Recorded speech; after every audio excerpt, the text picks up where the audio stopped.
What's up, everyone? It's Chicks in the Office with Rhiannon Fran, giving you that Friday energy on a Wednesday. Happy Wednesday, everybody. How are we feeling today? Happy Wednesday. Good.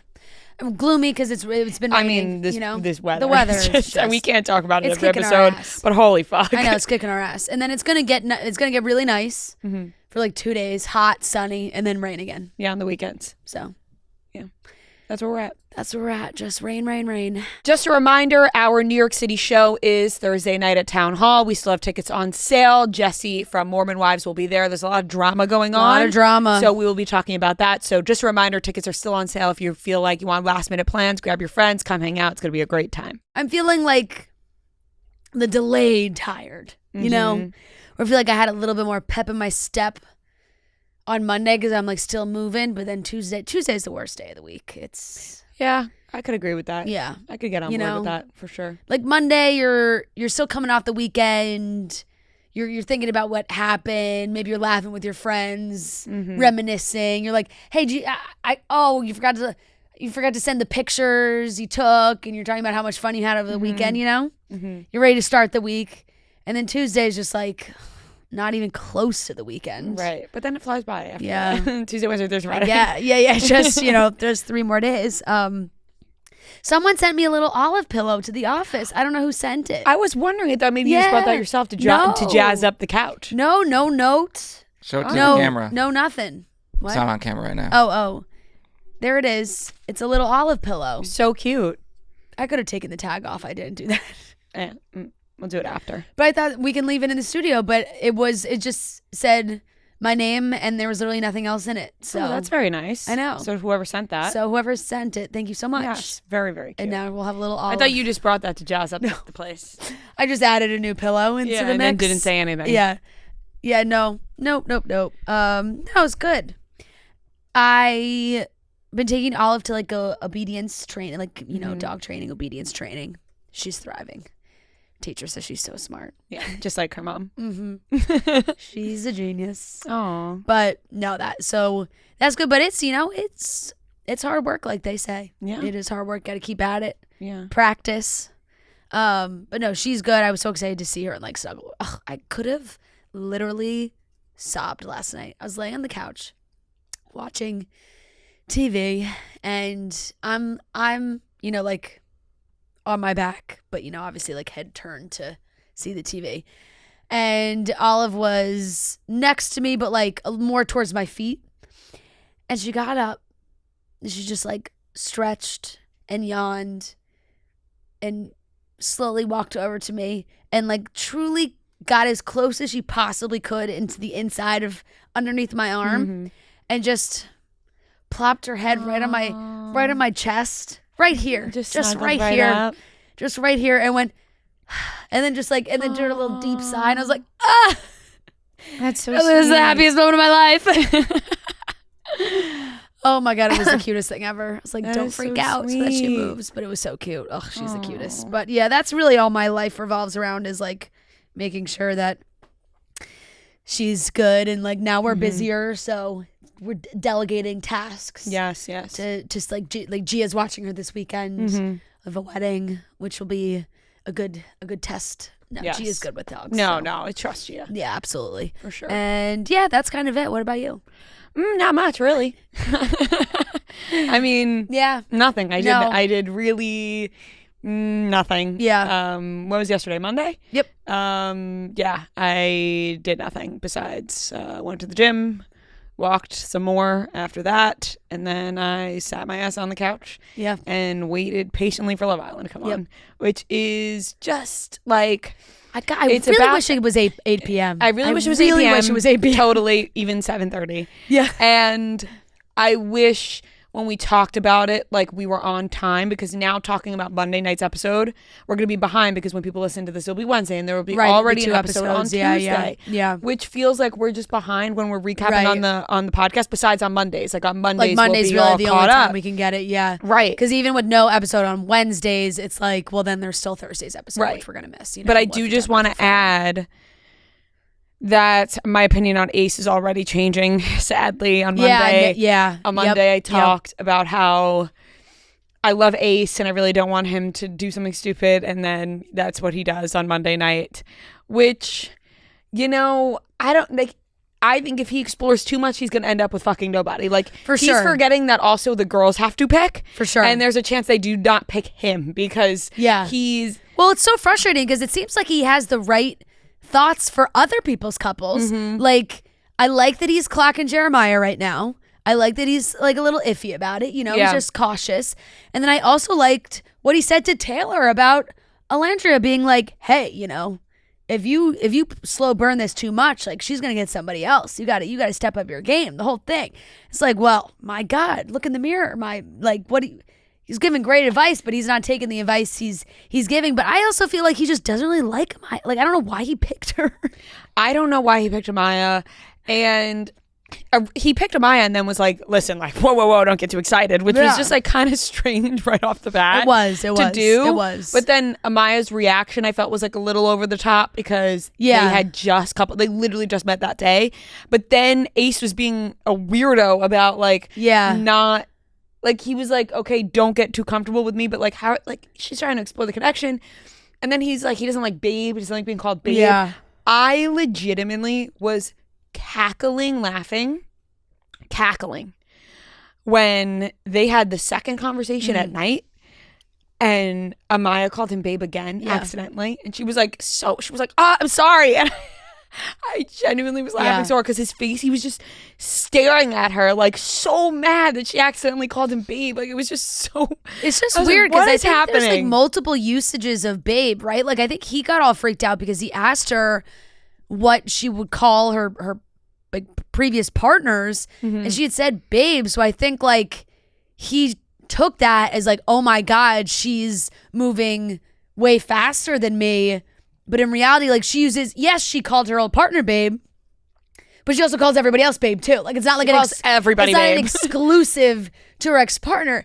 And then I thought it was like, and then Nick was just egging him on, being like, yeah, you're right, that is weird. Like that's too much, too fast. It's like, I'm sorry, I don't know. Fair for Ace, like if Ace like wants to set his boundaries and whatnot, okay. But I just thought it was like the first time it was like, okay, I get it. But then it just seemed the way he was continuing to harp on it. It was like, well, now you just seem like you're pushing her away because you didn't like how the first conversation went. So now you're just like, you're like, okay, I'm done with you. You know? Yeah, it really escalated very quickly. It really did. And I just don't understand the game him and Shelley are playing. Yeah, and I don't either. Sadly, Austin had a good point. He was right. Which was like, you know, we're all like shaking our heads like, oh, why is Austin the one being like the one to shed some light on what's happening? But like, it's true. It's like, you had your chance, bro. You could have picked her and you didn't. Why don't you just go for what you want? Yep. It's very confusing now. Yeah, I agree. And Alandria's comments had me peeing my pants. She was like, he's Christopher Columbus. He's exploring all over the place. Shelley was like, who does he think he is, Dora? It's unbelievable. Like, seriously, some she A+ one-liners there. I know. I love Alandria too, because when she was like talking about Huda and she was like, you know, she clearly just needs a friend that's going to be a little, you know, feed into the delusion a little bit, and I can do that. She's like, that can be me. I can do that for her. No, it was insane watching Huda bring up living together with Jeremiah, and then Jeremiah being like he was not in it. He was like, oh, like I would, you know, we would do long distance and then we'd move to the same city. And then after we see how that was, then we would maybe break the lease and like live together. Like he was like, there are steps before living together. And she goes back and she's telling all the girls like about living together, and they're like, he said that, and she's like, yeah. He's like, no. He didn't say that. Actually, cracking me up too. They were like, oh, no, he didn't say that at all. His face looked terrified. I mean, now at this point, I'm watching just for this to fucking explode open, because wow, it's weird to watch. Like they're weirding me out. And I know we've seen stuff like this in the past where like people get attached. Like, I mean, like Aaron Kaylor. Like, we saw them get attached fast, all this shit. But, like, we're talking about moving in together. Like, no, she brought up their wedding. Yeah, even in, like, as a joke. No, like, but like, whoa. Even as a joke, you're like, whoa. Yeah, like it's like the other girls were like, look, there's moving fast in real life, and everything moves fast in here, but I think they're moving faster even Love Island time. Yeah, they definitely are, and it's gonna burst. Obviously, like something is bound to happen. We need some male bombshells. Where are the we need some. I've been hot waiting. Male bombshells. I feel like they should have already come in already. Like, where are they? Right. You know, we need someone to do it up. Yeah, because that doesn't happen yet. Alandria I guess and Taylor. But like Charlie, I'm already forgot. I've already forgotten about because he's like so locked in with Hannah. Alandria and Taylor, I'm not feeling the chemistry. You don't think? Like, I think they are trying. Maybe it'll come, they're trying. Maybe it'll come, but I don't know. Yeah. Like, I have this feeling, and I think Taylor is really funny. Yeah. I feel like he's maybe not so into Alandria, and maybe Alandria's not so into him. Like, I think they both maybe need someone else to come in. Yeah, they probably do. To sort of shake it up because, slow burn and all, but like, yeah. I feel like we're not seeing the chemistry, right off the bat with these two. That's fair. But I'm gonna need Ace to clean it up because it's not looking good. Yeah, no, for sure.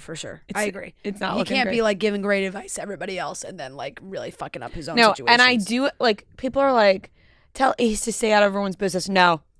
You want people to be in each other's business on the show. Yeah, you need the drama. That's the only reason there is drama is when other people get into other people's businesses. Yeah, we need people in each other's business. Like, I don't have know to be all up in each other's the business, watchers of Love Island who are like, oh my God, he needs to mind his business. No, I don't want any of them to mind their business. I want them all up in each other's space. I don't know like what program some of these like 15-year-olds think they're watching, but they literally just want to watch couples fall in love, whether it's real or fake, and have nothing else happen. Nothing else. Mm-hmm. Zero. Drama, they don't care. Like, no, they just want, and they want everybody to fucking hold each other's hand and be nice to each other. Mm-hmm.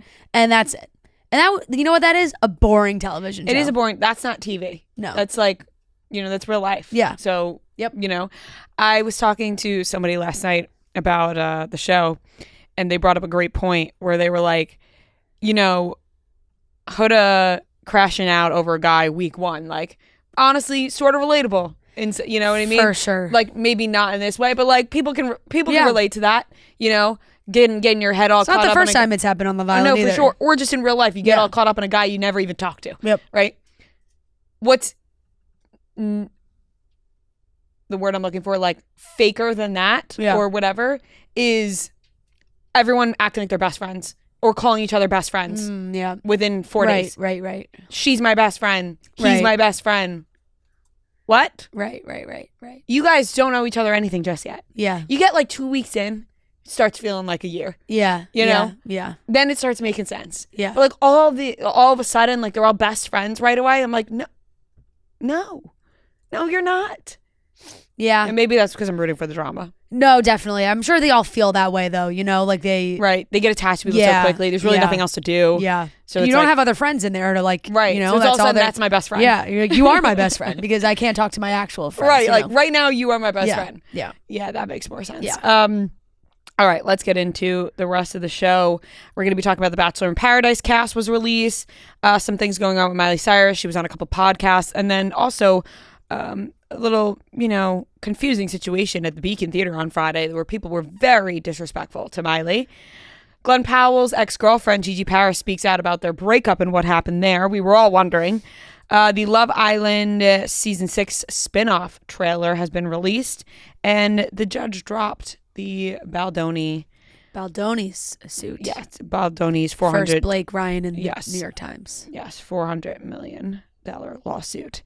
And we have the popcorner. So let's get into the topics. Summer is here, guys, which means it is truly season. It's time to finally make the return and get that Truly Pool Party Pack. Everyone's favorite summer drink lineup is back with 4 refreshing limited edition flavors: Peach Plunge, Strawberry Kiwi Splash, Blood Orange Bliss, and Red, White, and True. It is perfect for the pool, the party, and everything in between, especially if the thing in between is another pool party. The Truly Pull Back, perfect for poolside hangs, whether you have a holiday party or a gathering little summer barbecue in the backyard.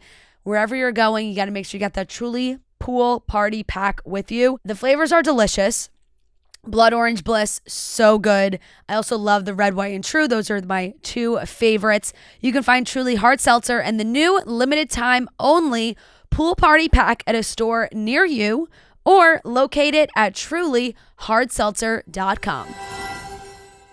The Bachelor in Paradise cast has officially been released. There's some people returning, some people we haven't seen on the beach before. You know, Dale Mossey's back in it. I thought he was gone from the Bachelor franchise. Right? He is back. I think people have been waiting for this. We got Kat, the last time she was on Bachelor in Paradise, she brought some drama. She's back there. Yep. The whole cast has been released. Yep. So we have, this is the initial group that will be coming to the island first. We have Alex from Grant's season. We have Bailey from Grant's season. Brian from Jen's season. I could not place Brian for the life of me. I've never seen that man. There are some people where I'm like, I don't remember you. Dale, Claire's season, of course, we know that. Hakeem from Jen's season. Jeremy from Jen's season. Jess from Joey's season. If you remember, Jess is the one that I think looks literally exactly like Hannah Brown. Especially in this picture too. I mean, yeah, wow, twins. We got Jonathan from Jen's season. I'm excited for Jonathan. I liked Jonathan a lot on Jen's season. Justin from Katie's season. He's back again. Justin's been on the beach a couple times, I feel, at this point now too, right? Kat, like you said, Zach's season. She's back. We have Kyle from Katie's season. Don't remember him at all. Think he was an early exit because he made a joke about it. They had them do almost taglines in there. Did you see the video? It was they did almost like housewives taglines. I'm ready for the summer, but blah, blah, like Jonathan's was I'm a medium king looking for a big love, like that. So it's wait, what? Yeah, I mean, they're doing what Love Island does in their intros. Yes. Lexi from Joey's season. There's all that drama with Lexi when she left and all that jazz. Ricky from Jen's season. Sam from Jen's season. Really forgot about this guy. Really completely forgot that this guy existed until I saw his picture and that, this Sean Booth motherfucker. I forgot about him. Oh my God. Forgot about him. Then we have Spencer from Jen's season and Zoe from Grant's season. So that's the initial cast of people that'll be on the beach first. Then, of course, they always add people in early as the season goes on. So July 7th, that's the date. Everybody's very excited. But, mixed reactions from the comments. Very fun. People being very funny about Dale. Well, of course. Yes, the jokes being kind of write themselves. Sam, why? Please, no Sam. And then Kat too. But I'm excited to see Kat again. That should be interesting. I think. Did they release the oldies or no? No, this is it. This is the list we have right now. Some woman commented, Dale, period. Diabolical, period. Oh, man. Yeah. Listen, it's a majority of Grant and Jen, right? Grant, Jen, a little bit of Joey. Yeah. It's just going to be tough because I think this happened last year when Jen's season was on, right? Yeah. With Love Island. Or whose season was it? Somebody's season was on at the same time. I'm pretty sure it was Jen's. Because Jen's was in the summer. Yeah. And right, because Jen's was in the summer, and then remember she had to hightail it to Dancing with the Stars ASAP. And it was just kind of tough at the beginning. So I feel like we might run into a similar problem, but they'll end. Right. It's actually good timing, I think, from where Like Love Island will probably go for maybe one or two more week. Yeah. After that, really? Mm-hmm. So not too bad. Right. But yeah, listen to this for a second. This is what they're... I love my no drama llama at home. I'm trading the Bob for this is Love Island. Hey, I'm trying to fall in love here. I may have caught footballs for a living, but catching hearts, that's a natural talent. I'm here. That one was Dale's. God. Dale's is so good. So why wasn't Andrew on there? I think I saw Andrew as like a spoiler of like I think he comes onto the beach later. Okay, that would make sense. Yeah. I don't know if he's part of the initial initial wave. But I think he'll come in, maybe steal someone for a date, that kind of thing, you know? Like bombshell. Mm-hmm. See, Andrew is a bombshell. Yeah. He is. He is. deserves to be a bombshell. My head is just like, oh gosh, I need a space from Love Island at sometimes, but I just can't. I know. Well, in the summer, it really does take over everything because now it's Love Island, plus Love Island UK is starting, and now we're going to get this Love Island spinoff, right? Season 6 show. Well, we can talk right into that. Yeah. A trailer was released for the Love Island Season 6 spinoff. Deep sigh, a breath before I speak about it. Yeah. Trailer didn't do it for you? I'm going to watch, obviously. Just seems a bit manufactured, some of it. Like, why are Liv and Taylor yelling at each other about spray tans and glam?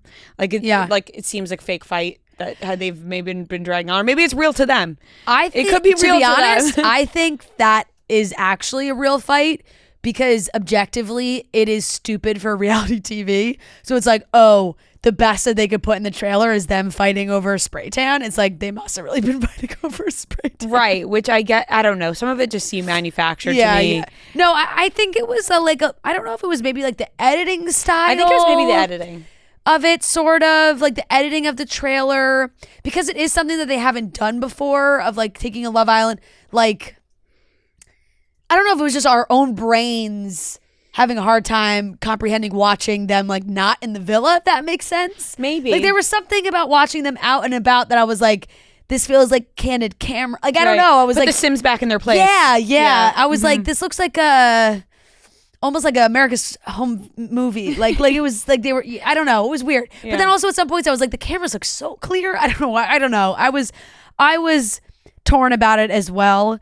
And it does seem like maybe there's already some drama with it, because the trailer certainly makes it seem like Kenny and Janae are maybe not on the same page. It's like really focused on Kenny not wanting to live together right now. And then there was a couple other moments and they didn't really show anything else for the two of them. That was like their big thing. And Janae wrote back to two people on Instagram on the post. I think she may have deleted them or if she left them up. I don't know. I can't imagine Peacock was thrilled with that. But someone commented, every scene feels overly produced. And I don't like how they're using Janae and Kenny's relationship to be messy this season when they barely showed them in the villa. That from you looks to be edited into that moment. That was a quote from Kenny that he was like, I just need some time. And then there was like a pause and it was like, from you. But you didn't see him say from you. Yeah, he said, I need some separation. Yeah. From you. Yeah. So people were like, oh, Janae wrote back, thank you for clocking that. Mm-hmm. And then someone else wrote, so you barely show Kenny and Janae in this, and when you do, it's conflict. Get the fuck out. And she wrote back, see what I mean when I say they're messy AF. So we're already calling production messy before the show is even out yet. Right. I feel as if production didn't really know what they were getting themselves into making a show about this cast and how fucking careful they would have to be, because the fans of these people are literally the most ruthless fans I've seen on the internet. And I'm saying even more so than your biggest celebs. Yeah, did you see everyone making wow. The after sun thing with Leah, that like Sophie Mugg making a joke and everyone was like, the disrespect they have for Leah is out of control. And I was just like, I have nothing to say at this I don't even know how they to say, because this is out of control. I don't even know how they deal with it though. Like I know. How do they deal with that amount of pressure from the I know. How old are these people? Sometimes I'm looking at these comments and I'm like, this has to be a 14-year-old person. Yeah, no, for because sure. wow, they're sure. like so crazy on there. Yeah. I'm scared to even say that, honestly. No, I know. Don't clip this. Don't clip this at all. It's like they're just ruthless. Like they're like, "Arr." I know, it's crazy. It's really, really crazy. So and it is going to be interesting to see how the show goes You barely down. showed Janae and Kenny that it's like it's a reality show. Exactly. They want to feed off drama. Like, ugh. And if Janae's writing back in the comments already, like they're gonna they're gonna run with it. Yeah, the fans are totally gonna run with it. And of course, like Janae, if Janae wants to be annoyed with how the trailer came out, 1000%. like, that's her. She totally can be for sure. I think it'd be frustrating too if you're like, my relationship is good and you're making it look like it's bad. So I don't know. There's no date yet on when it comes out. It just says coming soon. So we'll see how that goes. I will say, intrigued to see Kayla and Aaron back on our screens. I'm not gonna lie. I thought that was gonna be like my least favorite part of this show, and then watching the trailer, I was kind of like, damn, I kind of missed this. Why did I feel happy seeing Aaron on the screen? Same. Like it kind of warmed my heart a bit. It's like, I know. Sometimes when you reflect a little bit and like time passes, and you're like, okay, Aaron was wrong. Yeah. But like the way people treated Aaron and maybe even us, kind of extreme. Yeah. You know, like we didn't have to go that hard. Yeah. You know, the guy disappeared off the face of the earth. Yeah. And now he's back. I think that's the best thing he could have done for this show is that he was like, he's been gone for a year. So now people want to see him. I agree. I think they needed that because as much as like people want to follow those winning couples who we all love and like want to see their journeys, it's good to have like a little single people drama thrown into the mix. Mm-hmm. So what about Nicole coming back? It also seemed like Aaron didn't say one word. He just looked like this the whole time in the trailer. So true.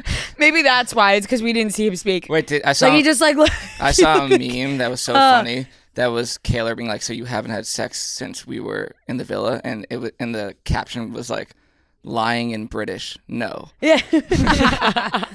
Yeah. No. Nicole is coming back to talk with Kendall was interesting too. I think there's a lot that's going to be good to watch for sure. Right. I'm excited to watch it. Yeah. I'm excited. It's just like I don't know. It's like something about the editing. I don't know what to put my hand. I can't put my finger on it exactly. Yeah, we're just. It was like it's not has anything to do with them. It was like the visuals. We're not used to seeing them like. Yeah, I'm like, is it dressed? Right, you're out in the wild, like, even though we watch them on social all the time. Right, but we're just used to seeing them like in the villa, like with cameras, like far. Yeah. You know what I mean? Yeah, like, yeah. I think we're just not used to seeing them on it's real like reality really TV. in high def, like in LA. Yeah, not real reality TV, but you know what I mean.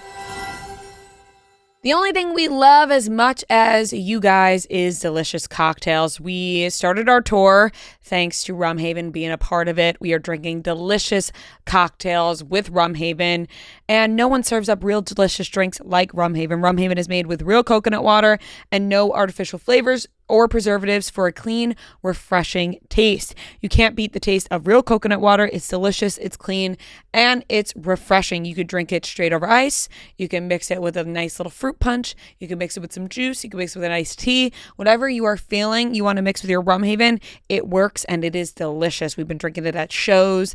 Our guests have been drinking it. The audience has been loving it, holding their Rum Haven cocktails in the air. It is the best to see. So you can enjoy it any way you want, and head to rumhaven.com/chicksintheoffice to learn more. Moving on. So Miley, she's appeared on multiple podcasts recently. Love listening to any interview she does. But first I want to talk about the incident that happened at the Beacon on Friday. So it was announced that Miley was going to be premiering her visual album at the Beacon Theater in New York City on Friday night. And then afterwards, there would be a conversation with Miley. This was on her site. And many people who bought tickets, the event sold out quickly. And many people who bought tickets, upwards of $800, like $900, $1,000 resale tickets, went to the event thinking Miley would sing, and they realized she wasn't going to sing. That's on them, because online, the event was very clear about what it was. And it was that it was a premiere of the visual album with a conversation with Miley after. So people going there and screaming out loud while Miley's talking and being like, "So you're going to sing?" is like crazy. So fucking rude, so disrespectful. Obviously, Miley handled it with class and then just ends up singing The Climb randomly because the guy was like, "Sing The Climb." Yeah. And then she was like, you can know like she just starts breaking out and she's like I realized that search her face is like she's like yeah, she's like, I'm gonna fucking sing the climb right now, so everyone shuts the fuck up. No, she kept it together very, very well. Her wildly composure. Disrespectful. People always are just like, gimme, we want. It was very clear what the event was gonna be, and you know, that's kind of on them. It's so crazy to me too. Like, even if you are someone that paid $800 to go and you expected a concert, or you expected her to sing, I never in a million years would yell out loud to her like that. No. You know, like, even if you're like, oh my God, I can't believe this. It's like, there's no singing. It's like, for you to obviously, if you love her that much, you're gonna yell at her. Like, it's like, if you're gonna spend $800 for her, like, clearly you're a fan, right? You want to hear her talk in general, and you're just gonna be like, are you even gonna sing? It's like, what? Right. Just excuse yourself from the theater then. Like, if you're upset about what happened, like, just excuse yourself, and you could talk with your friends, be like, wow, I thought she was gonna sing, and then you would see online that wasn't gonna be the case. Yeah. If you made a mistake, it's and on you didn't see it too. Right. So you look up the event again, you see the details, you're like, oh fuck, I fucked up. But like, you're not screaming at Miley. Crazy. Absolutely crazy. She didn't talk about it though. She kind of said the event was amazing and kind of didn't bring any attention to what had happened there. Yeah, which I'm glad she did too, because I think she was so excited for the visual album premiere and like doing it at the Beacon So Cool at Tribeca Film Festival, the whole thing. So I think she was able to enjoy that moment and kind of like write off those silly people for doing that to her. I mean, silly, disrespectful, rude as fuck. Like, just out of control. Absolutely. Out of control. She's also done multiple interviews on podcasts. Not this one, but many other ones. She did one on every single album, which was so good. So good. Like, truly must listen. It's a must listen. I listened to it Friday night before bed, and I was trying to get to bed early before our show Saturday, but I couldn't. I had to listen to this entire fucking thing. I mean, it's so interesting to hear the background, the stories behind every album, behind every song, the songs we love, the songs, that she likes or doesn't love. I love how open and honest she is about songs she likes and doesn't like, and even talking about Plastic Hearts and being like, I wasn't happy with the vocal production on that. Like, just being so open and honest. Obviously hearing about the Bangers era and Dead Pets and all that, when everyone would judge Miley so harshly, or even talking about Liam when she was like, we could talk about it. Like, my relationship with Liam, the first time we split up, the house burning down. Wild that she wrote about their house burning down before it burned down, and Nothing Breaks Like a Heart. Like, that's insane. She was like, the song was released, my house burned down a week later. Like, what? That's actually insane. Just so many interesting stories and tidbits. I can listen to her talk about anything. And obviously, growing up with Miley and, Hannah Montana being like our icon. Yeah. You never get enough of her talking about those early days. You really can. I could listen to her. I could have listened to them talk about just like Meet Miley Cyrus for 2 hours, I was so excited to hear how much she loves East Northumberland High, because that is seriously one of my favorite Miley songs. And the driveway too. Yeah, I love that she loves the driveway. And sometimes you would think, if Miley were to ask me some of my favorite Miley songs and I named East Northumberland High, she'd be like, what? But I don't think she would. I think she'd be like, I love that. Yeah. That you love that song. Because it seems like she does too. I think so, definitely. And I love just hearing that behind the scenes of making those songs then, and what she was thinking of, and there couple little Nick Jonas moments, which for all us Niley lovers, and so there she was like, Niley forever. It's like, yes, Niley forever. And like, songs that she talking about writing a song. It's like her and Nick Jonas Brothers were getting their moment, and now he was going on tour, and she was like, why can't I go with you? Like, it's just so crazy and funny hearing about all those moments from the time. But yeah, she talked about the driveway too, and like saying that she loved God, I always mess up her last name, but Natalie Imbruglia, she sings Torn, and Torn is such an iconic song. She was like, I was so obsessed with that song.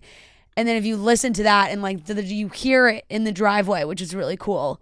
And she's just such an expert at her craft. She really is. So hearing how all the different sounds have evolved and like different albums she's wanted to do and how she's had to deal with different management and different record labels and the marketing plans don't line up with maybe what she wanted it to be, and all these things is just so fascinating, and just loved hearing her go through the whole thing. And then she also just went on Monica Lewinsky's podcast called Reclaiming, and talked a lot about family life, which has been a hot topic recently with the Cyrus clan and who's fighting and who's not fighting and who's talking to Billy Ray, who's not talking to Billy Ray, and all these things. And she did just kind of, bring up how they seem to have moved past over like a decade of, family drama and issues and whatnot, and having to just kind of like break through that wall and be like, we gotta move on from this and everything, and her making some of those moves. So it's very fascinating to listen to. It is really interesting because I feel like people are always interested in what's going on in their family life, especially who's on the dad's side, who's on the mom's side. Why can't we all be on each other's side and kind of bring the family together, which seems like the point that they are at. Yep. And maybe Miley had a big hand in helping that, which is very beautiful because at the end of the day, it is both her mom and dad. So Yep, exactly. It's officially an Abercrombie summer. The A&F Vacation Shop has everything you need when you are packing for any kind of trip this summer. From swim to denim, shorts, vacation dresses, everything you need, Abercrombie's just doing the packing for you, making it so easy by just going to the Vacation Shop collection. They have their new mid-rise A-line denim short, which is such a great fit. It's one of my favorites that they have. I love all their denim shorts. This one is so flattering. Also, the A&F Merino one piece is such a classic silhouette for summer. Strapless, so cute. It comes in a few different colorways as well, so you can really decide what you want there, but it is such a flattering bathing suit. So cute. You can wear it for all different kinds of events. Plus, they have their YPB active wear. It's your personal best. That's Abercrombie's active brand. This summer, you'll find that YPB has some amazing drops for matching bras, bike shorts, skirts. They got neutrals. They got bright colors. Rhea and I are both wearing YPB sets right now, under our sweatshirts, but they're there. And, like I said, I got a black, so I'm in neutral. Rhea's in a fun pink, so you got those fun colors. You can really have a lot of fun with it this summer. So have an Abercrombie summer. Shop the newest arrivals in-store, online, and in the app. moving on, I've been dying to know what happened. I know a lot of people are. When Glen Powell was filming Anyone But You in Australia with Sydney Sweeney, it was announced that him and his girlfriend Gigi Paris broke up, and they had been together for a while, and they broke up, and everyone was like, what happened? Is it because of Sydney? Da da da da da.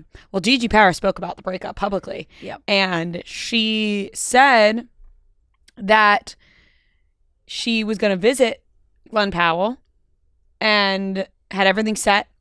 And Glen was like, no. Production doesn't think it's a good idea if you come visit me. Yeah. Yeah, she went on the Too Much podcast, and she said she received a phone call from Glen telling her not to visit him on set. She said, it's pretty insane. I got a phone call from him right when I was about to go to Australia to work. I had my visa that took much longer than I anticipated. While all this shit was coming out on the internet and I had jobs lined up, she also said she was ironically going to shoot Bridal. He called and said, the producers and I have discussed that I think it's best that you don't come to visit. Gigi, who never explicitly names Glen or Sweeney during the interview, she then says, and that's when I hung up, she added, and I was like, this motherfucker is done with me. I think that's where I just also fell out of love. I was like, where the fuck are your balls to stand up for yourself? She flew to Australia. Anyway, I went anyways just to look him in the eye and break up with him, but then I was stuck there for 2 weeks doing my jobs, and there was a rule, like I was not allowed near set. I was not allowed anywhere near production. It was very bizarre. She revealed that she broke up with Glen as soon as she got to Australia, said it was emotional, said it was just our goodbye. So there was lots of tears. There was lots of things, lots of conversations were had. And we tried to keep it on good terms in some sort of way. Yeah, so that's pretty crazy. Of course, she's now sharing this. It's crazy, but at the same time, this does kind of feel like the missing puzzle piece in that whole story of like, when they were together, we didn't know that Gigi and Glenn had broken up. It was like everyone kind of thought it was like, oh, well, she's engaged and he has a girlfriend. So like, what's going on here? Then there was cheating rumors and all this. But at the end of the day, it sounds like she went down there and down under and ended it right away. It is, of course, interesting to hear her say, quote unquote, production, because we know that Sydney did play a large role in that part for this film. So, and Glenn has kind of made comments of like, the marketing genius that Sydney Sweeney is and whatnot, which then just makes me want to know more about like what those conversations were like behind closed doors, of them being like, no, we are selling this story in order to sell this movie. And your girlfriend being on set would really fuck that all up, so she can't come. Right, that is wild. And then for Glenn to just go along with it and not be like, wait, no, guys, like my girlfriend's gonna come visit. Right. And he's just like listening to what Which is they like, say. damn, So I mean, obviously it shows that they were not like meant to be in that sense, because I do think if you find the right person, like you're gonna stick up for them in that setting. 1000%. Like if he did not, so. right, if he really wanted her to be there, he'd be like, no, my girlfriend's fucking coming to visit. Yeah. So right, the clearly priority was off. obviously the movie. Right, something was off there. I'm shocked she's talking about it publicly, but like, you know, power to her. It's, you know, it's what happened. Yeah. So I feel like people were wondering, and now we got the answer, and it was like, okay, Sydney Sweeney running a tight ship over there on production. Ship. Huh? Yeah. She's not really not letting any other girls near Glen Powell on production. Can't mess up the flow. Yep. Yeah. Crazy. Wow, that is crazy. I know. But I'm happy that we got a little inside scoop there. Same. I think we all probably would have forgotten about it, but now that it's brought back up, we're like, well, thank you for the inside Haven't been scoop. thinking about it at all. No, literally haven't thought about it since they broke up, but happy we have an answer now. Yep. Last topic. The judge has tossed away Justin Baldoni's $400 $400 million $400 lawsuit.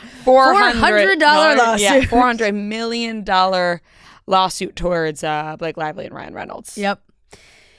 This was obviously a big moment. Blake has shared about it on her story. Like, she posted something about it, and it's been all over social and the news. But Judge Lewis Lyman granted the motion to dismiss the actor's January countersuit, as well as his $250 million. So it was $450 million against Blake and Ryan, and then it was $250 million libel lawsuit against the New York Times about that initial article that came out. The judge wrote that Baldoni and his Wayfarer Studios production company, quote, have not alleged that Lively is responsible for any statements other than the statements in her California Civil Rights Department complaint, which are privileged. Lively, notably, obviously this continues the article, made headlines when she filed that initial complaint in December 2024. The judge explained that Baldoni's lawsuit alleged that Reynolds and publicist Leslie Sloan made additional statements accusing Baldoni of sexual misconduct, and that the Times made additional statements accusing the Wayfarer parties of engaging in a smear campaign. However, the judge continued, the Wayfarer parties have not alleged that Reynolds, Sloan, or the Times would have seriously doubted these statements were true based on the information available to them, as is required for them to be liable for defamation under applicable law. Baldoni's legal team has until June 23rd to amend their claims for breach of implied covenant, suggesting that terms agreed upon in their legal agreement were violated. And then, so, you know, she also tortious interference with contract, which is intentionally disrupting the relationship or contractual agreement between parties, potentially leading to significant financial damages and reputational harm. In a statement to Page 6, Baldoni's lawyer, Brian Friedman, Miss Lively and her team's predictable declaration of victory is false. So let us be clear about the latest ruling. While the court dismissed the defamation-related claims, the court has invited us to amend 4 out of the 7 claims against Miss Lively, which will showcase additional evidence and refined allegations. And, you know, he just continued on that his the Lively's allegations are no truer today than they were yesterday, and with the facts on our side, we march forward with the same confidence that we had when Miss Lively and her cohorts initiated this battle, and look forward to her forthcoming deposition, which I will be taking. We are grateful for the organic show of support from the public, of course, and the dedication of the internet sleuth community who continue to cover the case with discernment and integrity. That rubs me the wrong way, I think, when the lawyer is thanking the internet for putting that stuff out there, I don't know. I feel like that doesn't need to be said, but that's the show that this guy's been putting on. It seems like. Meanwhile, Lively's lawyers have been celebrating this decision as a total victory and complete vindication for the actress in a statement to Page Six. The court saw right through this sham lawsuit, was what they said. They're looking forward to the next round, which is seeking attorney's fees, treble damages, and punitive damages over abusive litigation. So there we go. That's the full legal jargon of what went down. But yeah, I mean, of course, this has garnered mixed reactions from the public because those who support Justin feel very strongly one way. Those who support Blake think that this is a great thing. And at the end of the day, I mean, it's like if you take it through the legal system, it's like this is what they decide. Right. Blame it on the judge was like, I'm not going through with this one. So yeah, it's very interesting. Yeah, it is. You learn a lot about what defamation, libel, yeah, that's why I'm like all these things. I don't it's have like, much it's to not say. defamation. I don't have much to say because I'm still trying to register everything about it. Right. Yeah, I'm like, yeah. So I'm reading all the details, like, okay, all right. Like I'm just taking it in because Okay. I'm like, I'm still trying to figure out what it all means. You're like, so there's not a case, got it. Right. So this was all for what? Right. So yeah. very, very. Well, it's certainly not over. Not anyway. Over. No. Yeah. It's never gonna be between these two. No. It's never gonna be over. No. What were you gonna say? Do you have something to say? No, I was just gonna say that. I What a dramatic swing of the mic you just swung did. the mic that way and then swung the mic the other way. I just said, Paddington Bear over there. No, I didn't think it was gonna be worth speaking on. But then I was just gonna say I felt like it wasn't as big of news as I thought it was gonna be. Like it came out and then I just feel like it was such a big thing in the news for so long and it was kind of I think everyone's anticlimactic. I just think everyone's so sick of it, to be honest. I sort of agree with you. It was like there wasn't that large of a reaction because I think if it was the opposite. Right. It's also not over. It's not over. Yeah. But and they'll amend they'll continue to fight Blake for sure. She did look extra happy on whatever carpet she was on that I saw last night. And her Instagram story, she was very happy. Yeah.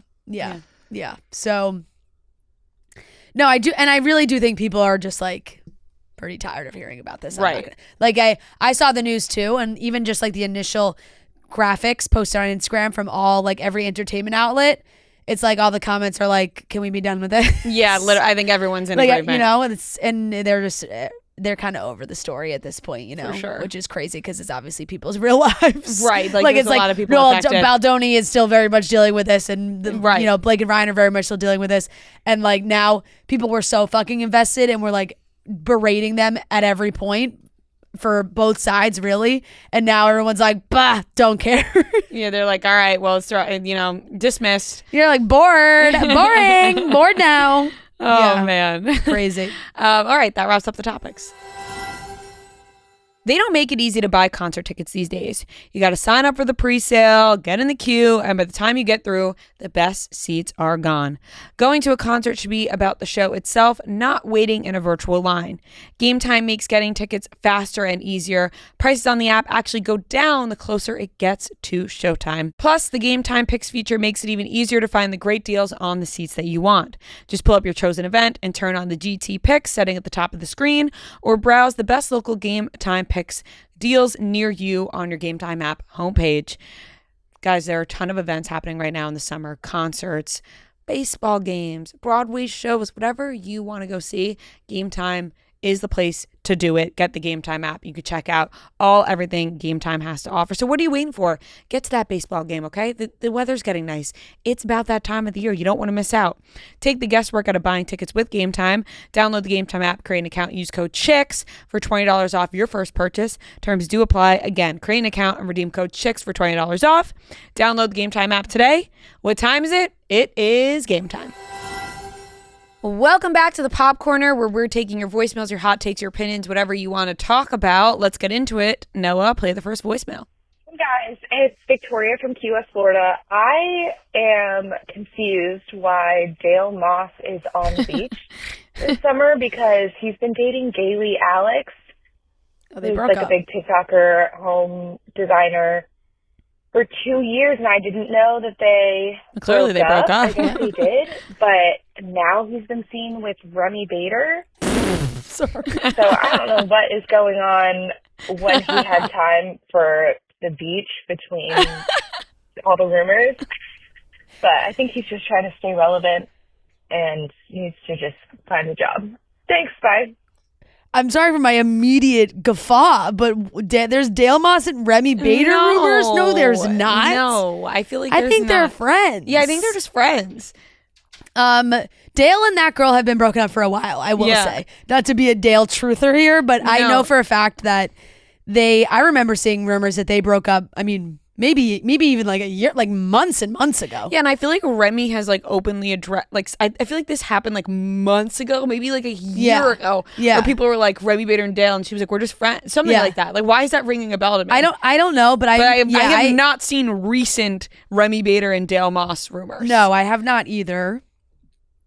And that's what I was like, also, there's a long list of, I actually think that makes sense for why Dale would be going to the beach if he's like dating around New York and doing all these he's things. a single guy dating He's a single people. guy.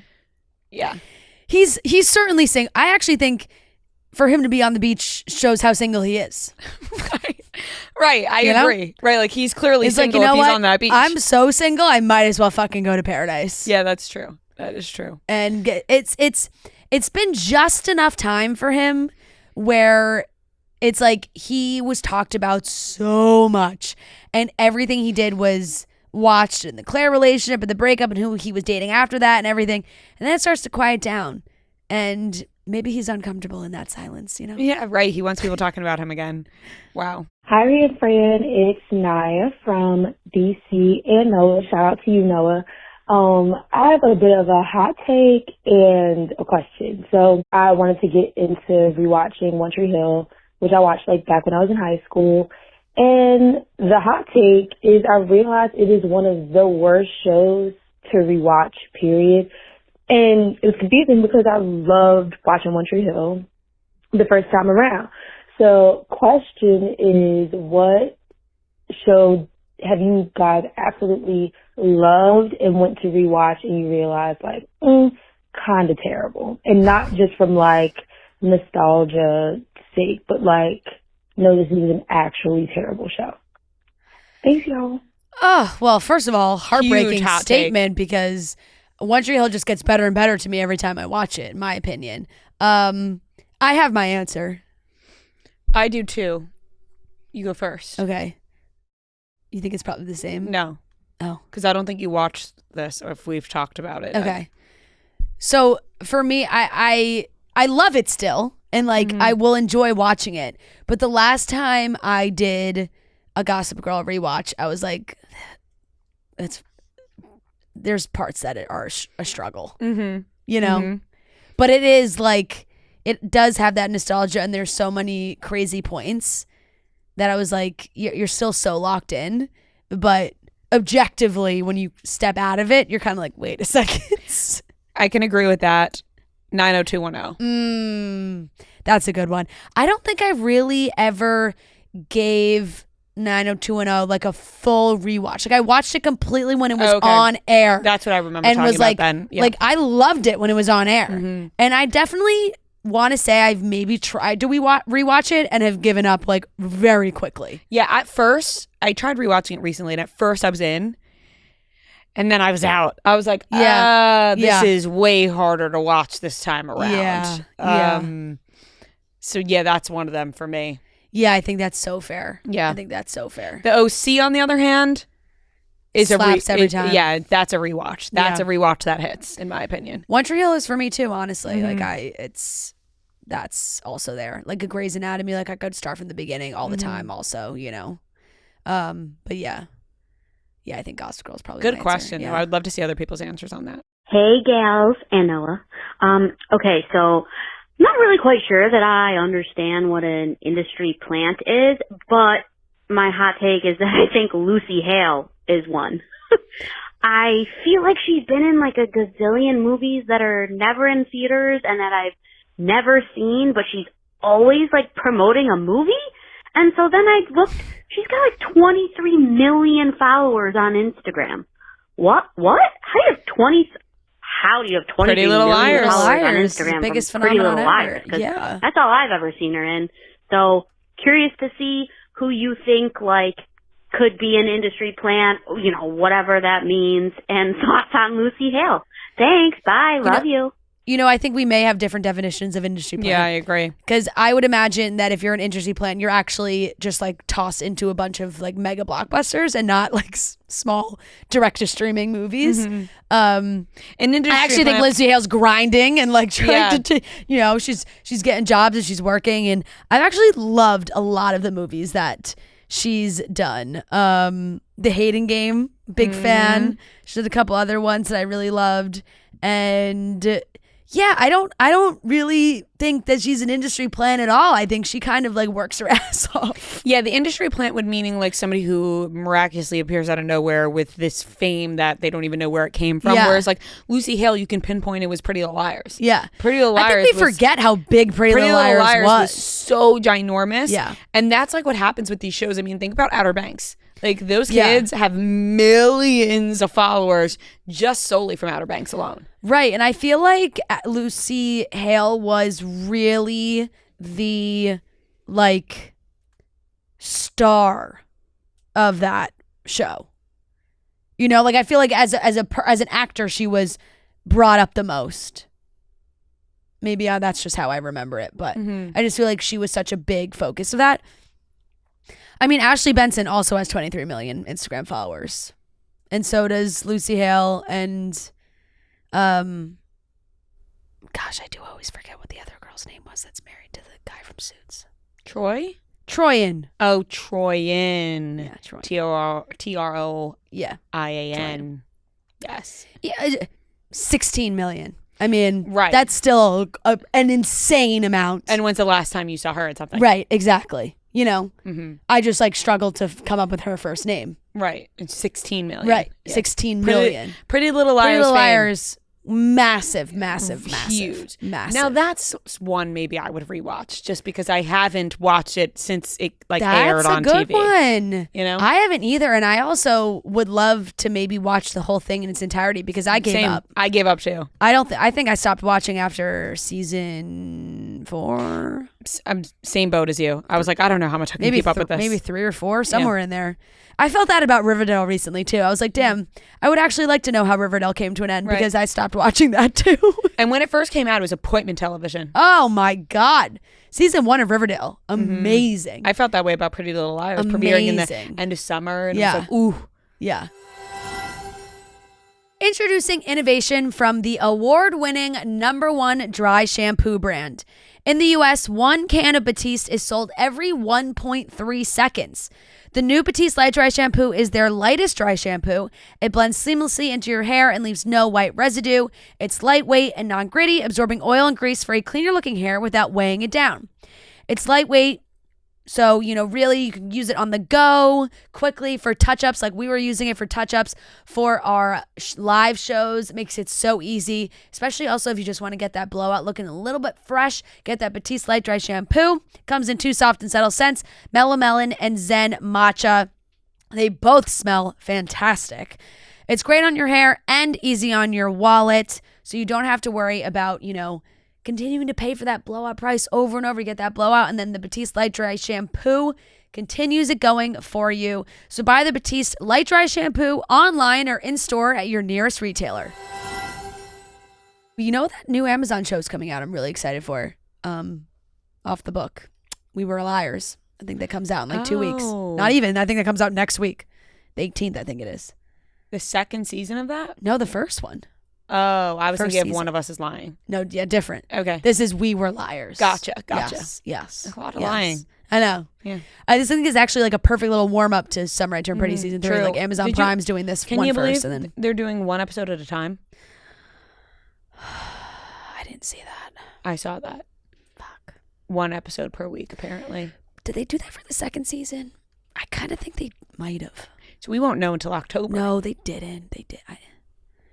No, because I remember getting a screener for the second season, and that's why we got to watch them all. Yes. Yeah. But maybe the second season also came out week to week, but we got screeners. Yeah, that's true. Not to brag. Right. Humble brag. Shit, I hope we get... never mind. Yeah, take this out. Right. No, I would love to get those screeners again. Keep us on that list. Thank you. People are not happy about that. Yeah, I wouldn't be either. I mean, I would want to immediately watch them all. I want to get my status. Like, I want the ending ASAP. Right. So it's gonna be a while. What a build up that's gonna be, for sure. But justice for Lucy Hale. I mean, I think she's great. I think she's great, and not an industry plant. No. And then, you know who I think an industry plant is? Is this girl? Kelly texted us about her the other day. Jess Murph. Oh, she's fucking huge. She came out of nowhere. Yes. And then I was looking her up. She did the Sports Illustrated runway. She sang. And yep. I listened to her song. Her song's great. She's very like Amy Winehouse vibes. She had a song. It was like on New Music Friday. Went to look at her Instagram. 1.5 million followers. I was like, where am I under a rock? Yeah, or is sometimes like, people or just she just because I think it happens a lot more in music where they just pick someone and they're People like, thought Doechii. A lot of people are saying Doechii for a while. yeah, I remember that. But it's like sometimes it just happens whenever someone is like so clearly thrown into new music like rapidly. And you're like, wow. You're like, whoa, this came out of nowhere. I haven't seen her, now I see her everywhere. But other people have probably been listening. Yeah, for sure. You know who's not I wouldn't say people are saying she's an industry plant, but people are like, the whole propaganda, like I'm not falling for that whole thing. Yeah.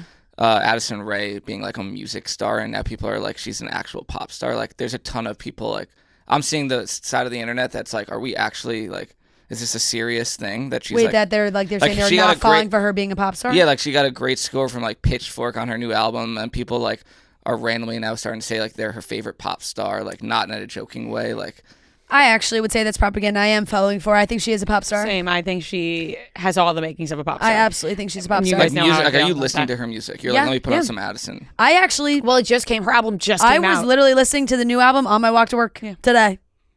So... Yeah. You know what? And honestly, a lot of them are pretty catchy. Yeah. You can't just write her off just because she started off on No, I'm not. She's worth it for Diet Pepsi alone. Right. It's true. Very, very true. Like, pop star. Sorry. Right. All right, let's do one more. Hi, Rhea and Fran. I love listening to you guys. And also hi to Olive if she's there in studio. She's so cute. Oh, that's my dog barking. And she actually looks just like Olive. Wow, anyway, I was wondering because I got married back in October. So right around when you guys kind of were going through it all. And I'm wondering what you guys are planning on doing with your wedding photos, whether you were going to make a photo book or kind of just frame them and hang them all up. I'm kind of just looking for ideas because so far mine are just on my phone and I haven't done anything with them yet. So let me know what you guys are planning on doing, anything creative. Thanks. Bye, girls. Good question. I'm in the same boat as you. I have them like all on my phone and I haven't done anything. I haven't done anything permanent with them at all. A couple of them are framed in our apartment. And around Christmas, everybody got a wedding photo for Christmas. Like I used whatever, I think I might have used FrameBridge or something and just like framed every relative was getting like their picture, which was great. But then I saved a couple of them for myself. And yeah, I have that. What was really cool was my photographer as a gift. She's just the greatest. Shout out Emma. She sent like it looks like a coffee table book. And you open it and it's a photo album and it's all the film pictures that she took, which was really, really cool. So we have that. Right. And that's like out on our coffee table so that like you could go through that. But all the other wedding, I would love to do like an official big album, but I also sometimes I feel like people don't do that as much these days. Yeah, I mean, you can really do whatever you want. I feel like I'm not trying to be like so creative with it. Like we have some framed, we have one big framed with like florals around it, like in the frame. And then plan on printing a book and, see, like, I don't have any grand idea of, like, something, maybe it'll come to me one day. But. Yeah. And I have a few, like I said, like, I have a few in your apartment. I think it's so normal to have a few, like, beautiful photos up in your, where you live or whatnot. I'm not personally one to do, like, a big, like, wall of wedding photos. But, when sometimes you have these grand photos, you can make this huge, beautiful picture. And I think it looks so nice. And yeah, I don't really think you have to go too. Yeah, like you said, you don't have to go too whatever crazy. you want. You can make a photo album. You can make a coffee table book. You can just frame them. Yeah, right. I don't have any like out of the box idea. Yeah. I know some of my friends are cute. They've done like full scrapbooks like themselves because of like other things that they've kept from their wedding. Whether it's like the invitations or the programs or like little bits and pieces of things that they have then also printed out some of their official wedding photos or like and a memory box, a scrapbook. Yeah, exactly. Yeah, that would be just that is cute too. So yeah, I have 2 memory boxes. Yeah, but so you could put a bunch of things in there. But yeah, I don't think you have to get too crazy with it. Whatever your heart desires, Yep, totally. All right, that wraps up the Pop Corner. All right, that wraps up today's episode of Chicks in the Office. Thank you so much for watching and listening. We love you guys so very much. Thank you for watching the best show on earth. Hopefully, we will be releasing our episode a day early. Instead of Friday, we'll be releasing on Thursday. And we might have some more Love Island-esque things on that episode. So stay tuned for that. We love you guys so very much. And we'll talk to you tomorrow, I guess, because it'll be a day early.